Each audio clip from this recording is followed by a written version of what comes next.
Hello students, last lecture में हमने Arrhenius equation को प्रूव किया था। आज हम आर्हेनियस इक्वेशन के बेसिस पर जो एग्जांपल आते हैं बोर्ड में वो आज हम देखने वाले हैं। आर्हेनियस इक्वेशन में हमने दो इक्वेशन देखे थे। एक था log k is equal to log a minus EA by 2.303 RT और उसके बदले हम ln का भी फॉर्मूला लिख सकते हैं, दोनों में से कोई भी। इससे हमको k दे दिया हो, टेम्परेचर दे दिया हो, एक्टिवेशन एनर्जी दे दी हो, तो हम आर्हेनियस कांस्टेंट फाइंड कर सकते हैं।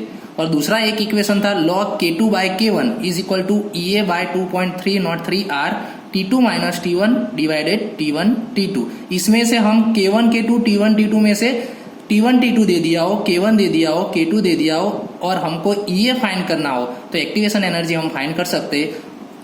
Example 4.10 the rate constant of a reaction at 500 Kelvin and 700 Kelvin, यानी कि हमको T1 T2 दे दिया है केल्विन में और दोनों के रेट कांस्टेंट यानी K1 K2 भी दे दिया है, K1 K2 T1 T2 दे दिया है। तो respectively calculate the values of EA and A।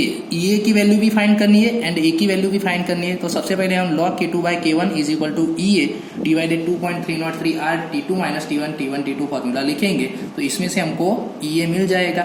यहाँ याद रखना है R कौन से यूनिट में लेना है। गैस कांस्टेंट 8.314 जूल वाला यूनिट हमको यहाँ लेना है तो R की वैल्यू हमको याद रखनी पड़ेगी 8.314। तो यहाँ K2 की वैल्यू पुट कर दी, K1 की पुट कर दी, T2 T1 की पुट कर दी एंड R की वैल्यू 8.314 ले ली। यहाँ इसका डिवाइड करके लॉग ले लिया तो हमारा आंसर मिल जाए। यहाँ EA को सब्जेक्ट बनाया, बाकी सबको एक साइड में कर दिया। अब EA को सब्जेक्ट बनाएंगे तो ये डिवाइड में से मल्टीप्लीकेशन में जाएगा, मल्टीप्लीकेशन वाला डिवाइड में आएगा।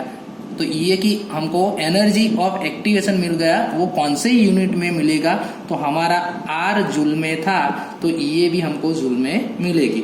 अब दूसरा फॉर्मूला है हमारा log k is equal to log a minus EA by 2.303 RT। अब यहाँ K एंड T दोनों में से आप कोई भी ले सकते हो। अगर आप K1 लोगे तो टेम्परेचर T1 लेना पड़ेगा और अगर हमने K2 लिया तो टेम्परेचर T2 लेंगे। दोनों में आंसर तो सेम ही आएगा। तो हम वैल्यू K1 एंड T1 की वैल्यू यहाँ पुट करते हैं तो K के बदले हम K1 की वैल्यू लिखते हैं, T के बदले T1 की वैल्यू लिखते हैं। R तो रेट कांस्टेंट गैस कांस्टेंट है एंड ये हमने फाइंड कर दिया है, EA की वैल्यू हमने फाइंड कर दी है। तो ये माइनस में से राइट साइड में से लेफ्ट साइड में जाएगा, प्लस में जाएगा, इसका लॉग फाइंड कर देंगे और उसमें ये जो आंसर आएगा वो प्लस करेंगे। जो प्लस करेंगे एंड आंसर आएगा वो हमारा log A आएगा। ये प्लस करेंगे एंड आंसर आया तो log A आया। अब log A में से हमको A फाइंड करना है तो हमारा जो आंसर आएगा उसका हमको क्या लेना पड़ेगा, एंटी लॉग। एंटी लॉग लेंगे तो हमको आंसर मिल जाएगा। The first order rate constant of activation is 209 kilo joule per mole. यहाँ किलो जूल में दिया है, इसको जूल में कन्वर्ट करना पड़ेगा बाय द रिएक्शन। ये रिएक्शन एक आपको दे दिए, केल्विन टेम्परेचर दे दिया है एंड उसका रेट कांस्टेंट भी दे दिया है। It's energy of activation is 209 kilo joule per mole. Calculate the rate constant of the reaction at 700 kelvin temperature. तो हमको रेट कांस्टेंट फाइंड करना है K2, K1 दे दिया है, K2 फाइंड करना है। तो हम ये माइनस वाला फॉर्मूला भी लिख सकते हैं कि नहीं, log K2 बाय K1 के बदले हम log K2 minus log K1 लिख सकते हैं is equal to EA by 2.303 R 1 by T1 minus 1 by T2। इसमें से हमको log K2 को फाइंड करना है तो हम उसको सब्जेक्ट बनाएंगे। log K1 राइट साइड में जाएगा तो प्लस हो जाएगा, प्लस EA बाय 2.303 R। अब सभी की वैल्यू हम पुट कर देंगे। K1 की वैल्यू हमको मालूम है तो हमने ये पुट कर दी, EA की मालूम है लेकिन वो 209 किलो जूल में थी। किलो जूल में से हमने जूल में कन्वर्ट किया यानी 1000 से मल्टीप्लाई किया क्योंकि हमारा जो गैस कांस्टेंट है वो जूल में होगा, इसलिए हम इसको भी जूल में कन्वर्ट कर दे। टेम्परेचर दोनों दे दिया है। अब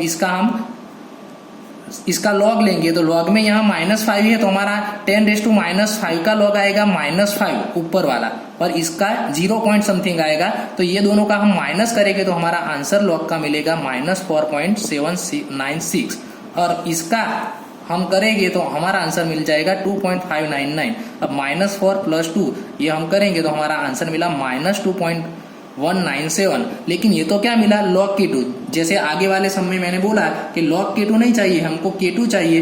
तो K2 करने के लिए हमारा जो ये नंबर है उसका हमको एंटी लॉग लेना पड़ेगा, एंटी लॉग ऑफ -2.197 एंटीलॉग में एक बात याद रखनी है कि आगे जो पॉइंट के आगे होगा वो 10⁻² पर जाएगा, 10⁻² पावर पे जाएगा, यानी कि 10⁻² हो जाएगा, 10⁻²। एंड इसका एंटीलॉग लेंगे हम 0.197 का एंटीलॉग लेंगे तो उसका आंसर आया 0.636।